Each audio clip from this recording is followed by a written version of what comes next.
fiber. It's important in the American diet, and it's actually lacking in the American diet at the same time. The standard American diet is very low on fiber. Average man should have about 35 grams of fiber per day. Average woman, 25 grams. It all depends on your size, your BMI, and in some cases it's important to go higher than that. Like when you have a history in the family of colon cancer, or if you're trying to fight cholesterol. You can't just take a cholesterol pill and guarantee that it'll work. You really have to have the fiber in it, in your diet, I mean. So I've put out what I usually have in my working day, and I'll have you try to calculate how many grams of fiber I have. This is salad with some toppings. This is about 2 to 3 servings of salad. I've got canned sardines. I've got a sandwich, whole wheat bread, and peanut butter with something that has cocoa.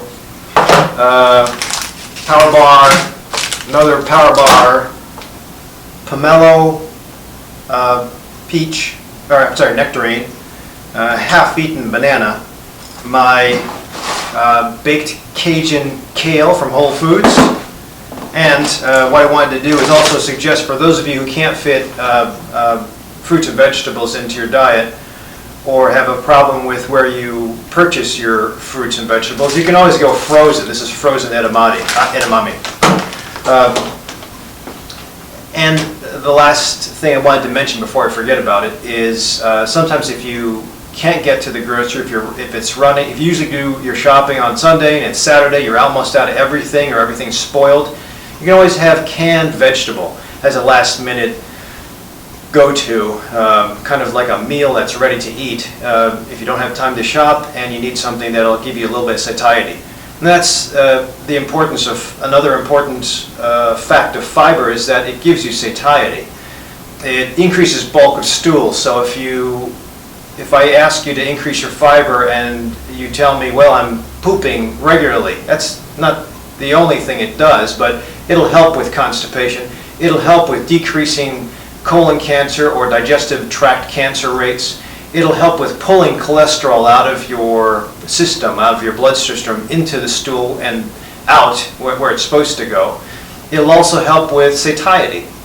There are some studies that show that people or cultures like the South Pacific Islanders, cultures that are high in carbohydrates and high in fiber, but when those cultures, or when those people come over to the United States and continue with high carbohydrate foods but lower their fiber intake, diabetes is usually the result of that. Another study with Pima Indians will show that when you drop the fiber rate but keep the high carbohydrate diet, they also will have one of the highest diabetes rates in the world. And reverting back to the previous diet in the homeland will usually increase the fiber but decrease the diabetes, or reverse the diabetes. And unfortunately that says a lot with the standard American diet as being low in fiber and high in a whole bunch of junk. But again, this is what we have to deal with. Unfortunately, the rest of the world has to deal with it because we export that to other countries, and we're seeing high diabetes rates in those countries as well now. So that will be more of the United States mass weapon of destruction, is the food that we export more so than the arms. So again, the idea with all this fiber is to try to change or shift your thinking of the current diet that you're on to a high fiber-based diet.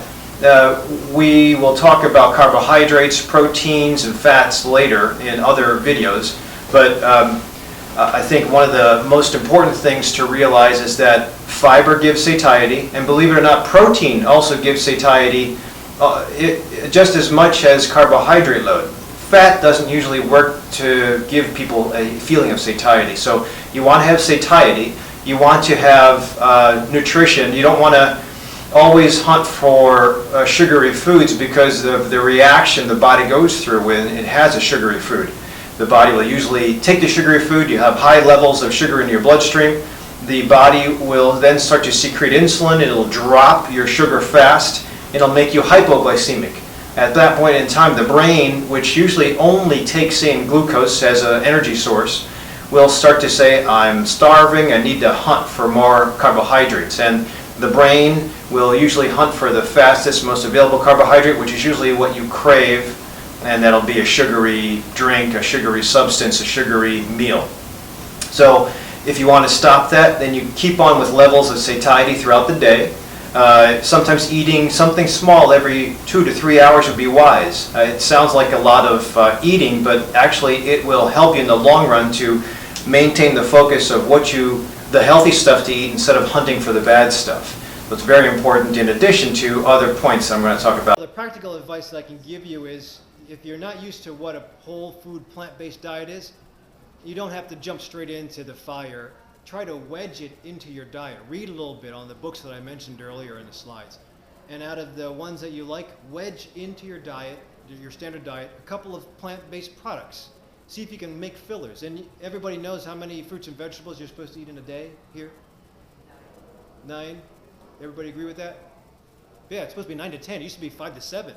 And since everybody failed and we're still having disease, it's 9 to 10. And if we didn't do 5 to 7, how are we going to be at 9 to 10? I don't have my vegetables here. I have this thing called a pomelo. Have you ever seen a pomelo? It's like a grapefruit on steroids. It takes a ton of work to peel the skin off this thing, pomelo. But once you eat it, it's so huge it fills you up. Not that I'm going to just eat that, but the great thing with fruits and vegetables and whole foods is that you have this bulk. And when you have bulk, you have satiety. When you stretch, even if you stretch with like 10 wafers of Metamucil, you'll feel kind of full. Kind of like, I don't mean to pick on Chinese food, but a lot of Chinese food is based with soups and noodles, and people feel full after Chinese food, and then the rumor is that half an hour after you eat Chinese food, you're hungry again.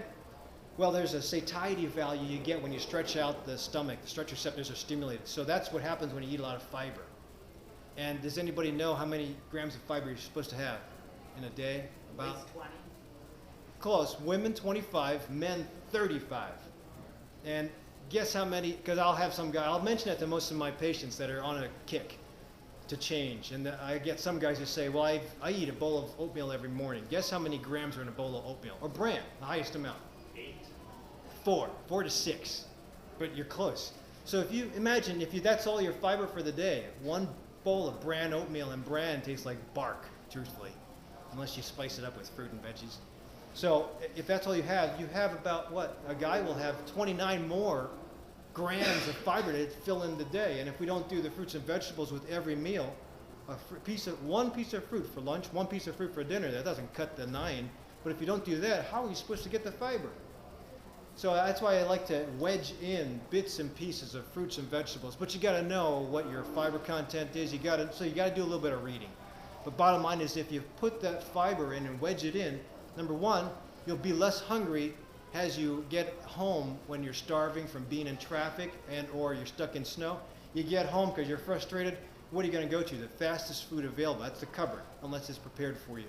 And usually you'll hunt and you'll stop. You won't be able to stop hunting when that triggered reflex of starvation is already set in place. So if you have a little fruit or something like a banana or a wafer before you get home, you'll not screw up your dinner, but you'll still be able to enjoy the dinner without diving into it and then being more hungry afterward. So that's where I think whole food, plant-based is important. I think that one of the problems is with all processed foods, you have food that's taken and chopped down into its biochemical form and put into a bottle. And that's kind of okay. Juicing is definitely healthy, but when you have food that's processed, you expose the body to this massive release of nutrient fast. So sometimes it's not so good. Again, 5-hour energy is my typical example. But when you add fiber to a diet that's lacking fiber, suddenly the body starts to turn around, change, work better, pooping better. All my young guys always say, I can now take a great dump. And there's something about, wait. I know it sounds gross, but those of you who experienced it, there's something nice about being able to have an organ system work function and work better. How many of you, after you've beaten bronchitis, whether the doc gave you antibiotics or you just got better, suddenly it's like, wow, I can take a deep breath. That infinitesimal second where you say, I can breathe better, it suddenly is like there's a whole massive wave of serotonin being released. Same thing with a good dump. There's a bunch of serotonin being released. Same thing with being held by a loved one. There's a bunch of serotonin being released. You can reproduce that. If you can reproduce that in every system of your body, respiratory, circulatory, brain, neuro, endocrine, imagine how bulletproof you would be to disease out there. The only thing you would be exposed to would be trauma from somebody else who is on a bad diet. But you'd be bulletproof to most diseases that humans have or are exposed to. So the first thing I usually will try to encourage is increasing fiber. It seems to be the easiest thing and the thing that's most lacking.